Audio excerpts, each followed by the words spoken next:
sekali, kita mulakan dengan pengenalan. Untuk tajuk ini ialah proses kejadian manusia.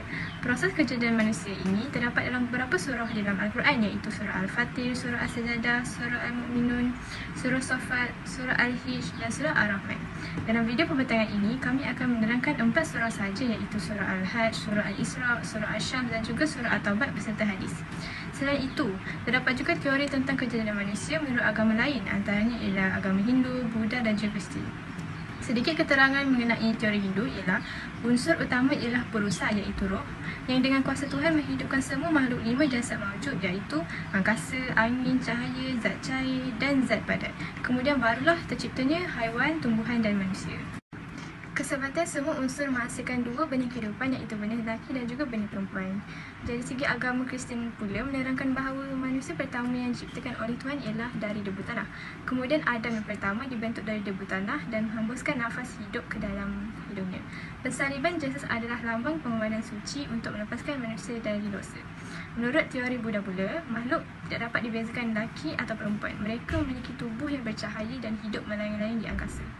Setelah waktu yang lama, sesuai dengan acuan mereka makan, maka tubuh mereka menjadi padat dan perbezaan bentuk juga kelihatan. Bahkan Allah telah pun menyebutnya dengan lengkap sebelum terjadinya seseorang manusia sehinggalah pengakhiran mereka. Pada detik permulaannya, seorang hamba Allah dilahirkan, kita tidak mengetahui apa-apa berkenaan dunia maupun sesuatu perkara. Tetapi Allah hadirkan 3 anugerah, iaitu pendengaran, penglihatan dan juga akal untuk kita berfikir. Dalam membincangkan perkara berkaitan dengan proses kejadian manusia, kami akan menerangkan melalui fakta saintifik menurut hadis. Hadis ini dipetik dari riwayat Imam Al-Bukhari dan lainnya dari Abdullah bin Mas'ud radhiyallahu anhu berkata, Rasulullah sallallahu alaihi wasallam telah menceritakan kepada kami, sedang baginda adalah orang yang benar, telah dibenarkan kata-katanya, sabdanya bahawa seseorang kamu dihimpunkan kejadiannya dalam perut ibunya selama 40 hari, kemudian dijadikan segumpal darah seumpamanya.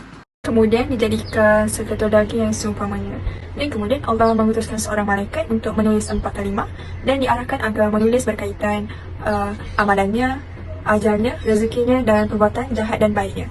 Kemudian akan ditiupkan rohnya. Sahih Al-Bukhari 3208. Hadis Sahih Muslim.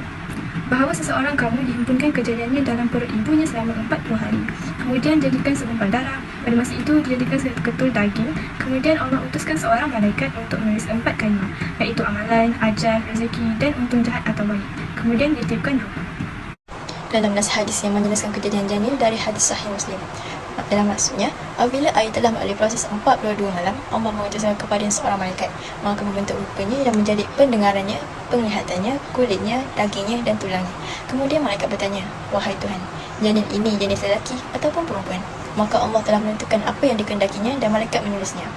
Hadis kedua pula, Nabi SAW telah menjelaskan bahawa sebelum berlakunya 42 hari, tidak mungkin dapat dibezakan kejadian janin sebagai seorang manusia dan belum sempurna sifat kejadiannya. Allah Subhanahu wa Ta'ala telah menceritakan dalam Al-Quran mengenai perubahan janin mengikut peringkat, iaitu dalam surah Al-Hajj ayat yang kelima yang berbunyi, Bismillahirrahmanirrahim. Ya ayyuhan nasu in kuntum fi raibin minal ba'thi fa inna khalaqnakum min turab thumma min nutfatin thumma min 'alaqatin thumma min mudghah, yang membawa maksud, wahai umat manusia, sekiranya kamu dalam keraguan tentang hari kebangkitan, maka fikirkanlah bahawa sesungguhnya kami telah menjadikan kamu dari tanah, kemudian dari setitik air mani, kemudian dari seketul darah, kemudian dari segumpal daging. Roh ialah sebuah elemen yang menyebabkan manusia untuk terus hidup. Ia adalah juga hanyalah urusan Allah sahaja, sebagaimana firman Allah Subhanahu wa Ta'ala dalam surah Al-Isra ayat 85. Maksudnya, dan mereka bertanya kepadamu, wahai Nabi Muhammad, berkaitan roh. Dan katakanlah, roh itu dari perkara urusan Tuhanku, dan kamu tidak diberikan pengetahuan, melainkan sedikit sahaja. Yang ketiga, ditulis 4 kalimah semasa dalam kandungan. Setelah kandungan tersebut hidup kerana telah ditiup rohnya oleh malaikat, maka diperintahkan kepadanya untuk menulis 4 kalimah, iaitu mengenai rezeki, ajal, amalan dan kesudahan nasib. Allah memerintahkan makhluknya agar beriman dan taat. Dia melarang hambanya daripada kufur dan derhaka. Ini menjadi bukti bahawa hamba mempunyai kelayakan untuk memilih dan mengambil hal itu yang mereka inginkan. Jika tidak, perintah dan larangan Allah itu dikira sia-sia. Ini adalah mustahil dalam firman Allah Subhanahu wa Ta'ala dalam surah Asy-Syams ayat 7 hingga 10 yang bermaksud, dan jiwa serta penyertaan ciptaannya, maka Allah mengilhamkan kepada jiwa itu jalan kefasikan dan ketakwaannya. Sesungguhnya beruntunglah orang yang mensucikan jiwa itu, dan sesungguhnya merugilah orang yang mengotorinya. So, Surah At-Taubah ayat 105 iaitu berhujah dengan qadar iaitu ketentuan. Allah Subhanahu Wa Taala memerintahkan kita untuk beriman dan taat kepadanya. Allah Subhanahu Wa Taala mencegah kita daripada kufur dan dahaka terhadapnya. Itulah yang telah dipertanggungjawabkan oleh Allah kepada kita. Manakala perkara baik dan buruk yang ditentukan oleh Allah adalah perkara yang kita tidak tahu dan tersembunyi. Berdasarkan firman Allah Subhanahu Wa Taala, maksudnya, dan katakanlah wahai Muhammad, beramallah kamu kepada semua yang diperintahkan, maka Allah dan Rasulnya dan serta orang-orang beriman akan melihat apa yang kamu kerjakan. Hadis ini membuktikan bahawa meskipun dia telah melakukan segala jenis amalan baik atau amalan jahat, keputusan memasuki syurga atau neraka belum lagi dipastikan. Oleh itu, seseorang tidak boleh bergantung dengan amalan yang dilakukan kerana dia tidak mengetahui kesudahnya. Jadi, kita haruslah mohon kepada Allah agar ditetapkan hati di atas jalan yang benar dan husnul khatimah. Penciptaan Adam AS telah dinyatakan sebagaimana dalam Al-Quran telah diceritakan. Sesungguhnya perbezaan kejadian Nabi Isa di sisi Allah adalah sama seperti kejadian Nabi Adam. Allah telah menciptakan Adam daripada tanah lalu berfirman yang bermaksud, jadilah engkau, maka jadilah ia, iaitu dalam surah Al-Imran. Penciptaan Adam bermula daripada tanah, iaitu Abu Musa Al-Ash'ari melaporkan Nabi Muhammad berkata, Allah Subhanahu Wa Taala telah menjadikan Adam daripada segenggam tanah yang telah dikumpul daripada sekalian bumi. Maka datanglah anak cucu Adam mengikut dan sifat tanah.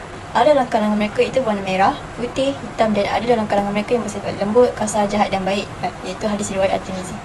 Kedua, sari tanah. Israel diperintah memberi tanah dengan air busuk, air tawar, air masin yang kemudian menjadi tanah liat, lalu diperam untuk menunjukkan keragaman pelbagai manusia. Yang ketiga, lumpur hitam. Sari tanah yang telah dicampur dengan air itu diperam sehingga ianya bercampur aduk. Maka ianya akan terbentuklah lumpur hitam. Ianya telah disebut 3 kali dalam Al-Quran.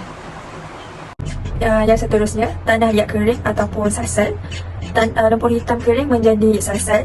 Dia akan mencipta manusia iaitu lembaga Adam daripada tanah liat kering seperti terbikar dalam surah Ar-Rahman 15-14. Dan seterusnya ialah pembentukan jasad.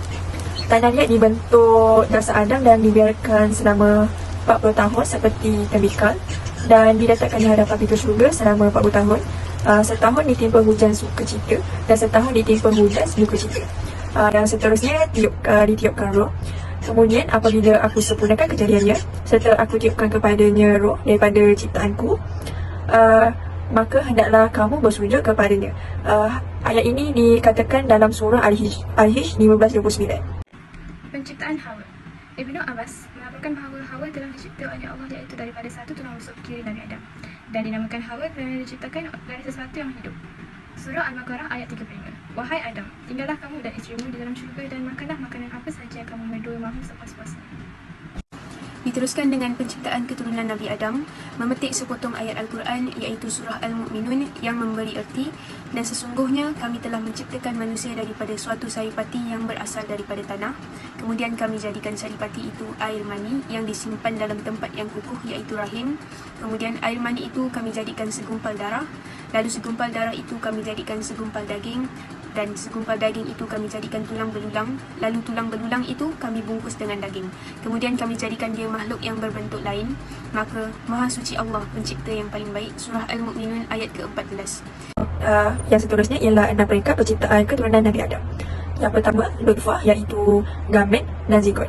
Peringkat ini ialah peringkat persenawan antara suami dan isteri.